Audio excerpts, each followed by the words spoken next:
सर्वसामान्यांचा निर्भीड आवाज, लोकशाही महाराष्ट्र न्यूज. जत शहरातील अतिक्रमणावर धडक कारवाई, 15 बेकायदा खोकी हटवली. जत शहरात सार्वजनिक सुरक्षेला आणि वाहतुकीला मोठा अडथळा ठरणारी अनधिकृत अतिक्रमणे प्रशासनानं अखेर हटवली आहेत. सार्वजनिक बांधकाम विभाग आणि जत नगर परिषदेच्या संयुक्त विद्यमाने सांगली रोड आणि कॉलेज रोडवर ही धडक कारवाई करण्यात आली. जत शहरातील सांगली रोडवर गेल्या काही महिन्यांपासून अनधिकृत खोकीधारकांनी मोठ्या प्रमाणावर अतिक्रमण केले होते. त्यामुळे या भागात नेहमीच वाहतूक कोंडी होत होती आणि नागरिकांच्या सुरक्षिततेचा प्रश्न ऐरणीवर आला होता.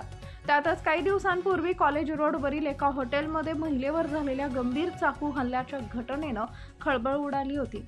या गुन्हेगारी प्रकाराला परिसरातील अनधिकृत अतिक्रमणे पोषक ठरत असल्याचा अहवाल पोलिसांनी संबंधित विभागाला दिला होता.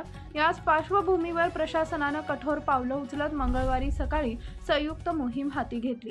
कोणत्याही अनुचित प्रकाराला किंवा विरोधाला तोंड देण्यासाठी जत पोलिसांचा मोठा बंदोबस्त तैनात करण्यात आला होता.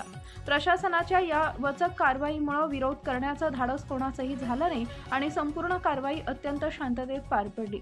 या मोहिमेदरम्यान सांगली रोड प्रशासनाच्या या धडक कारवाईचे जत शहरातील नागरिकांनी स्वागत केलंय. दरम्यान शहरातील सार्वजनिक रस्त्यांवर आणि रहदारीच्या ठिकाणी होणाऱ्या अशा बेकायदा अतिक्रमणांवर यापुढेही सातत्यानं कारवाई केली जाईल असा इशारा संबंधित प्रशासनाकडून देण्यात आला आहे. आणि RR कॉलेजकडे जाणाऱ्या रस्त्यावरील सुमारे 14 ते 15 बेकायदा खोकी बुलडोझरच्या सहाय्यानं हटवण्यात आली. या कारवाईमुळे रस्ते मोकळे झाले असून परिसरातील वाहतूक सुरळीत होण्यास मोठी मदत होणार आहे. लाईक करा, शेअर करा, सबस्क्राईब करा आणि बेल आयकॉन प्रेस करा.